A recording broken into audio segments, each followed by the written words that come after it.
నేను రెండో అక్క రంగారెడ్డికి, ఈమె మూడో చెల్లెలు, ఇది ఇంకో చెల్లెలు. మేము వచ్చాము మా కొడుకు పెళ్ళికి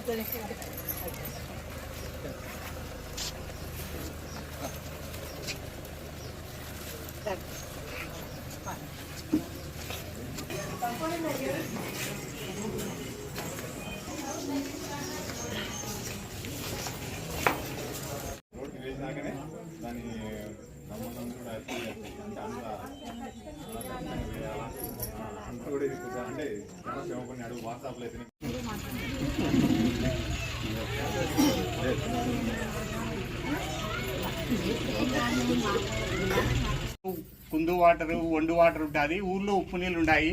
మాకు రోడ్డు వాటర్ ప్లాంట్ కావాలా అది ఇది అని చెప్తే వాటర్ ప్లాంట్ ఇవన్నీ శాంక్షన్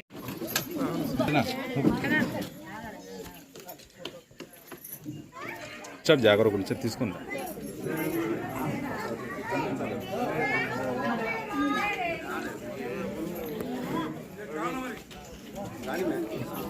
చెప్పినాడు అసలు ఇంతవరకు ఈ ఊర్లో గుడే లేదు, ఇదే ఫస్ట్ గుడి అని.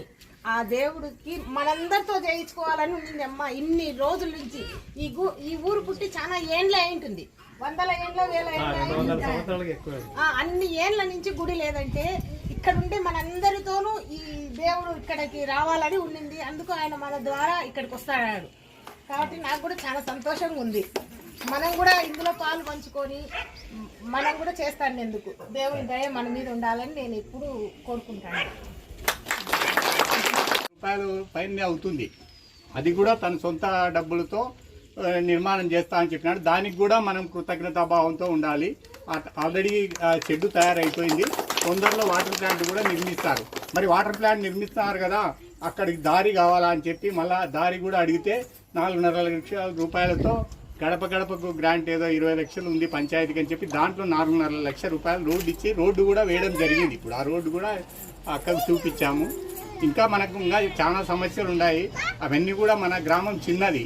మరి గుడి లేదు అని చెప్పి ఊళ్ళో వాళ్ళందరూ అడిగితే గుడికి ఊర్లోకి వచ్చినప్పుడు కూడా ఆయన ఏం మౌనంగా విన్నాడు, పోయినాడు. మళ్ళీ ఒకసారి ఇంటి దగ్గరికి ఊళ్ళో గ్రామస్తులు అందరూ తీసుకొని పోయి దాదాపు 70-80 మంది పోయి అడిగితే మీరే చెప్పండి ఎంత ఇవ్వాలని అని చెప్పి మనకే ఛాయిస్ ఇస్తే మనం ఎక్కువ అడిగితే ఇచ్చినేమో అని బయటకు వచ్చినాక అనుకున్నారు మా వాళ్ళు. అడిగినా కూడా ఇచ్చిండేవాడేమో. అయితే మనకు 10 లక్షలు మ్యాక్సిమం చాలులే అన్నట్టు మనం అక్కడికి భయం. 10 లక్షలు అడగాలంటేనే భయం అయింది మనం. ఎందుకంటే మనకు కేవలం 350 ఓట్లు కూడా లేవు. ఈ డబ్బుతో ఓట్లను పెట్టి కొనుక్కోవచ్చు. ఒక ఓటుకు 10,000 ఇచ్చి కొనుక్కున్నా కూడా ఆ ఓట్లను సంపాదించుకోవచ్చు. అవన్నీ ఆలోచన చేయకుండా కేవలం డబ్బు కాదు, ప్రేమతో వేయాలా. తర్వాత డబ్బులకి ఎలక్షన్ టైంలో డబ్బులు ఇచ్చేది వాళ్ళు ఇస్తారు, మనం ఇస్తాం, అది వేరే సమస్య. అది ఎలక్షన్ పాయింట్ ఆఫ్ వ్యూ కాదు. మనము అడిగినారు, మీరు చేస్తా అన్నాడు, ఖచ్చితంగా మనం కూడా మధ్యాహ్నం 1-2 సార్లు హెచ్చరించాం. సరే అన్ని ఊర్లకు ఇవ్వడం కదా, ఒకటేసారి మనం మీద ఒత్తిడి పెడితే బాగుండదులే అని చెప్పి అప్పుడప్పుడు అడుగుతా ఉన్నాం. నిన్న ఆయన స్వయంగా ఫోన్ చేసి అక్క వస్తుంది, ఒక 5 లక్షలు ఇస్తా, ముందు పని జరుపుకోండి, మళ్ళీ ఒక 10 రోజులు అంటే ఆయనకు వీళ్ళు ఓపెనింగ్ ఉందన్న విషయం తెలియదు. ఆయన గుడి ఇంకా నిర్మాణ దశలో ఉంది, ఇంకా టైం పడుతుందేమో అనే కోణంలో ఉన్నాడు ఆయన. ఆ విషయం కూడా ఆయనకు తెలియజెప్తే ఆ మిగతా డబ్బు కూడా తొందరలోనే అరేంజ్ చేస్తాడు. రేపు వాటర్ ఫిల్టర్ తయారైనప్పుడు ఆయననే స్వయంగా తీసుకొని వచ్చి ఓపెనింగ్ చేయించే కార్యక్రమం కూడా పెట్టుకుంటాం. దీన్ని అంతే ఇంకా ఇవే కాకుండా మన కానగూడూరు రోడ్డు ఒకటి అడిగినాం.